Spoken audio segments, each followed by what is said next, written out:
We must always justify the motivation behind our spiritual practice. This motivation must be very clearly and deeply understood, because if the motivation is weak, the practice itself will not take place. What does motives mean? Motives are inner intentions, impulses, what drives us to follow the teaching, the Dharma, and to practice.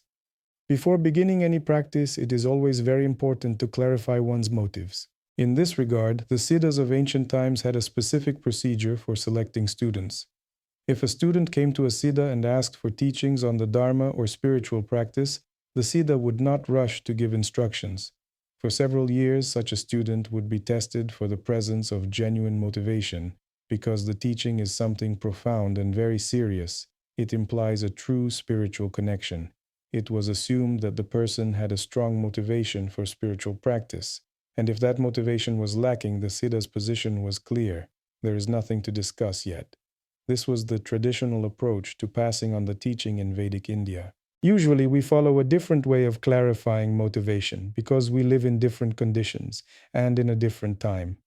We say that there are basic practices. Among them is the meditation on the four mindfulnesses.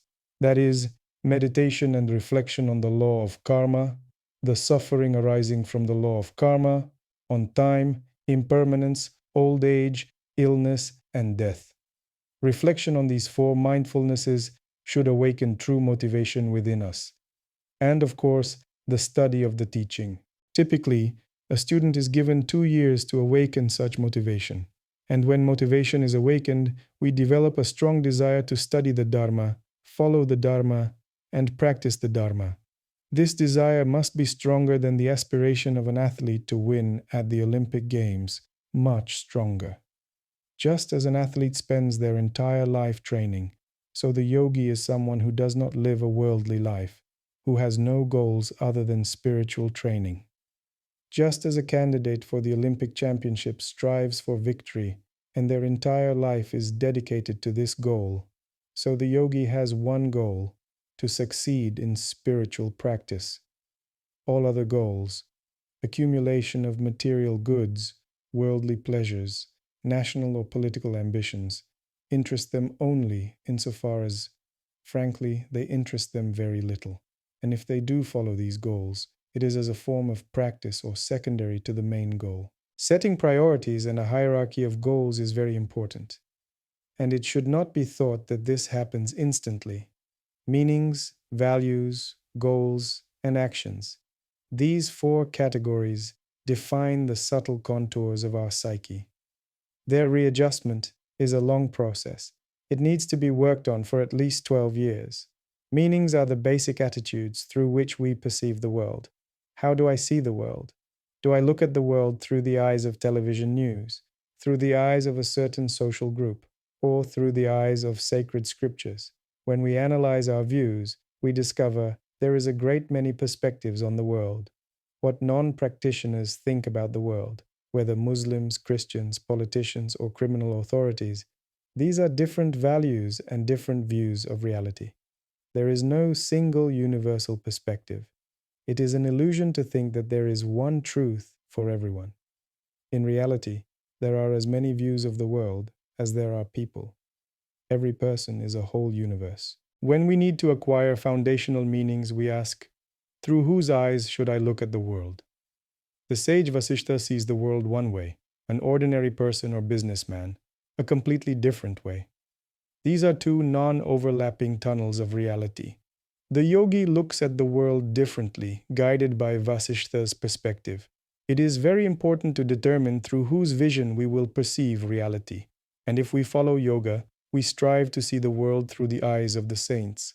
Until our own eyes are opened, it is very important to rely on the worldview of the saints.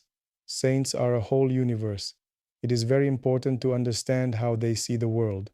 For example, Vasishtha presents his view in the Yoga Vasishtha, Dattatreya in the Tripura Rahasya, Shankara in his commentaries on the Upanishads. It is important for us to receive Shastra-kripa, the inspiring transmission of a worldview.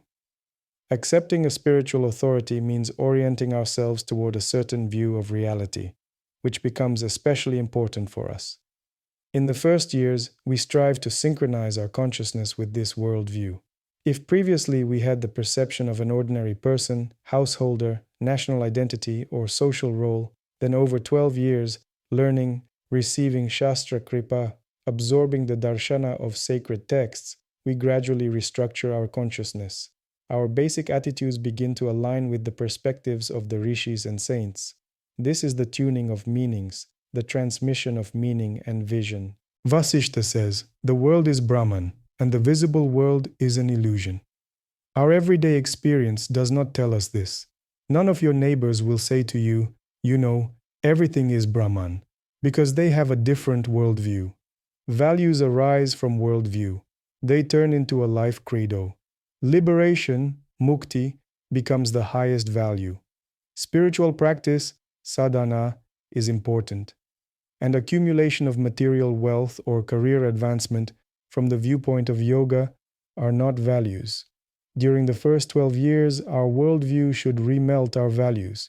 For the yogi, the priorities are sadhana, samadhi, purification of the mind, accumulation of merit, development of inner light, cultivation of sattvic qualities, and control of the mind.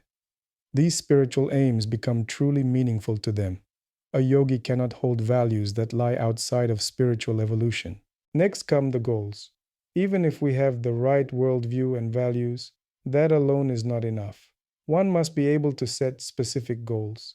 These goals should flow from our values and be aligned with the Dharma. They might include goals such as achieving samadhi within 12 years, reaching the first dhyana in 5 years, developing continuous mindfulness, purifying the subtle channels, awakening the kundalini, cultivating detachment, humility, sattva, or attaining inner silence. And finally, actions. The yogi must calculate what concrete steps will lead to these goals. What kind of lifestyle should they lead? How much time per day should be devoted to practice? What kind of diet should they follow? How many hours should they meditate? Just as a coach tells an athlete, in 4 years, you should aim for a silver medal at the Olympics. To achieve that, train 7 days a week for 4 hours a day, without doping, and under a strict regimen. So too does the yogi set a specific action plan. Without such a plan, practice will remain just a dream. If we take no real action but merely talk about the Dharma, that is an illusion. When we study sacred texts, contemplate, purify the mind, develop concentration, engage in selfless service, all of this is sadhana, spiritual work. It is commonly said that retuning these 4 layers, meanings, values, goals, and actions, takes 12 years. When they are harmonized, only then can we truly follow the path of liberation. Before that, it's impossible. It's like trying to drive a car without a steering wheel, fuel, or wheels. This alignment happens gradually, through the study of sacred scriptures, shastras, service, sadhana, guru yoga, jnana yoga, reflection, and constant inner work. And the more seriously we approach this, the deeper the fruits we will harvest.